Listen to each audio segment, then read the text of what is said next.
afternoon, Miss Mary and friends. Here we are, Group 1 will presentation the task of political sociology.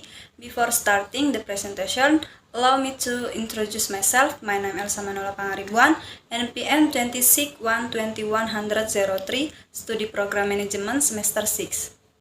My name is Juanina Eurika Sugesti Gomez, NIM 20612010010.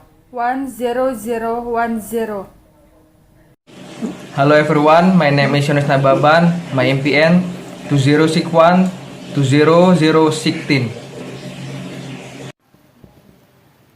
Hello everyone, my name is Alboin Sihte, my NPM 2061200043. Poin A. Definisi sosiologi politik. Sosiologi berasal dari bahasa Latin socius serta bahasa Yunani kuno logos, yang dimana socius dan logos artinya teman atau kawan. Lalu, kedua bahasa ini, socius dan logos, mengalami perubahan bahasa yang pada akhirnya istilah socius ini berubah menjadi masyarakat dan logos menjadi ilmu pengetahuan atau menjadi istilah logi. Jadi secara sederhana, sosiologi adalah ilmu yang mempelajari tentang masyarakat seperti keluarga dan moral, agama, gerakan masyarakat, hukum, dan ekonomi. Istilah sosiologi atau definisi sosiologi paling banyak digunakan berasal dari Walter and Group, mengatakan bahwa sosiologi is the systematic analysis of the structure of social sphere, atau sosiologi adalah analisis sistematis terhadap struktur perilaku sosial. Lalu selanjutnya, apa itu politik? Istilah politik berasal dari kata politia. Politia adalah suatu polis atau negara Yunani kuno yang mana setiap individu di dalamnya dapat berdiskusi ataupun berdebat secara bebas tanpa represi atau pembicaraan sekitar isu-isu tema yang bersifat subversif. Nah, subversif itu apa sih? Subversif adalah isu-isu atau hal-hal yang sifatnya mengancam kekuasaan. Jadi, awal kata politik berasal dari kata politia. Dalam negara kota, bebas berekspresi, bebas mengemukakan pendapat. Sesuai dengan berjalannya waktu, politik ini mengalami pergeseran pengertian, di mana politik saat ini sebagai upaya atau proses alokasi berikut distribusi berbagai sumber daya yang ada dalam masyarakat menyangkut apa, siapa, dan bagaimana. Jadi, yang dimaksud dengan apa itu artinya apa sajakah berbagai sumber daya yang terdapat dalam masyarakat. Lalu, siapa itu artinya siapa sajakah yang berdaulat menguasai sumber daya tersebut.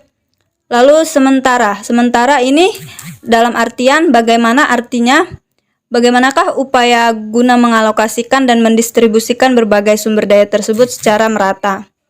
Lalu, menurut Maurice de Weger, politik adalah setiap pemikiran, proses, dan tindakan politik selalu menghasilkan opsisi benar atau pro dan kontra tanpa bisa ditemukan solusinya. Nah, contohnya yaitu dari pemikiran, yaitu di mana misalkan ada rencana untuk memperpanjang masa jabatan presiden. Dari sini saja sudah pasti akan menghasilkan pro dan kontra. Lalu, politik didefinisikan sebagai berikut. Yang pertama, segala kehidupan atau kegiatan yang berhubungan dengan negara. Yang kedua, segala kegiatan mempertahankan atau merebut kekuasaan. Yang ketiga, kegiatan yang berkaitan dengan perumusan atau melaksanakan keputusan politik atau kebijakan politik. Yang keempat, kegiatan yang berkaitan dengan pengalokasian dan penerimaan sumber. Yang terakhir, segala kegiatan berbentuk perselisihan politik atau konflik politik. Lalu dari pembahasan yang tadi saya sampaikan di atas, apa sih sosiologi politik ini? Jadi, sosiologi politik adalah sebagai upaya pengkajian disiplin ilmu yang berhubungan dengan antara masyarakat dengan politik, hubungan masyarakat dengan lembaga-lembaga politik di suatu sisi dan masyarakat dengan proses politik atau partisipasi, rekrutmen komunikasi, dan konflik. Poin B. Objek kajian sosiologi politik. Sosiologi politik sebagai disiplin ilmu tentunya memiliki objek kajian sebagai disiplin ilmu yang bermuara dari dua disiplin, yakni Sosiologi dan ilmu politik. Sosiologi politik mempunyai objek atau area kajian yang merupakan persentuhan dari kedua objek disiplin ilmu tersebut, yakni satu sisi merupakan objek kajian sosiologi dan sisi lain merupakan objek kajian ilmu politik. Adapun rincian objek kajian sosiologi politik di atas dapat diklasifikasikan pada dua kategori objek kajian. Yang pertama, objek material atau pokok persoalan. Yang kedua, objek formal atau fokus perhatian.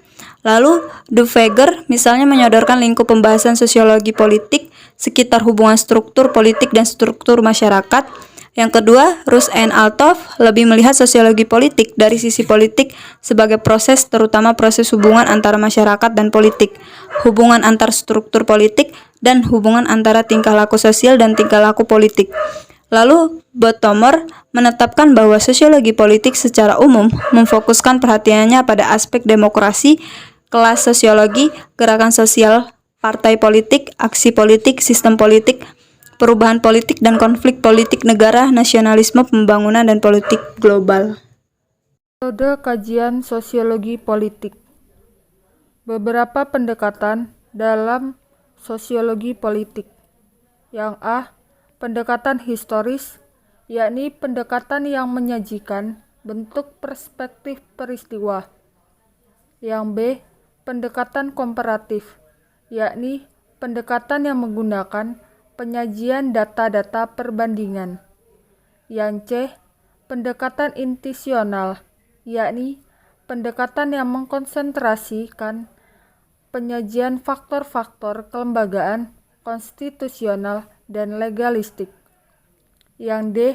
Pendekatan behavioral, yakni pendekatan yang kontras dengan pendekatan intuisional, yang bermaksud pendekatan ini berkonsentrasi pada tingkah laku atau perangai. Langkah-langkah penentuan batas penelitian dan pengumpulan informasi. Yang A. Wawancara mendalam. Wawancara mendalam merupakan penggalian informasi melalui pertanyaan-pertanyaan yang bersifat lebih mendalam untuk membantu proses pengecekan, konfirmasi, dan validasi data yang diperoleh. Yang B. Observasi. Observasi merupakan metode yang sifatnya akurat dan spesifik untuk mengumpulkan data dan mencari informasi mengenai segala kegiatan yang dijadikan objek kajian penelitian. Selanjutnya C. Kajian pustaka. Kajian pustaka dilakukan melalui pengalian informasi dari berbagai sumber informasi seperti buku, majalah, jurnal, media cetak terkait dengan masalah penelitian. Kajian pustaka dalam penelitian kualitatif dapat menjadi sumber sekunder bagi peneliti sosiologi politik. Selanjutnya D. Hubungan sosiologi politik dan dengan disiplin ilmu lain. Yang pertama, ilmu memberikan sumbangan. Disiplin ilmu yang memberikan sumbangan berupa pengertian dan teori-teori tentang peranan serta kedudukan satuan sosial budaya yang lebih sederhana. Yang kedua, psikologi sosial.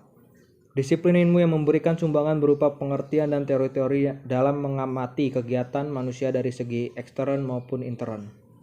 Kemudian, ilmu bumi sosial. Disiplin ilmu yang memberikan sumbangan pengertian dan teori tentang faktor yang berdasarkan geografis. Yang keempat, ilmu hukum.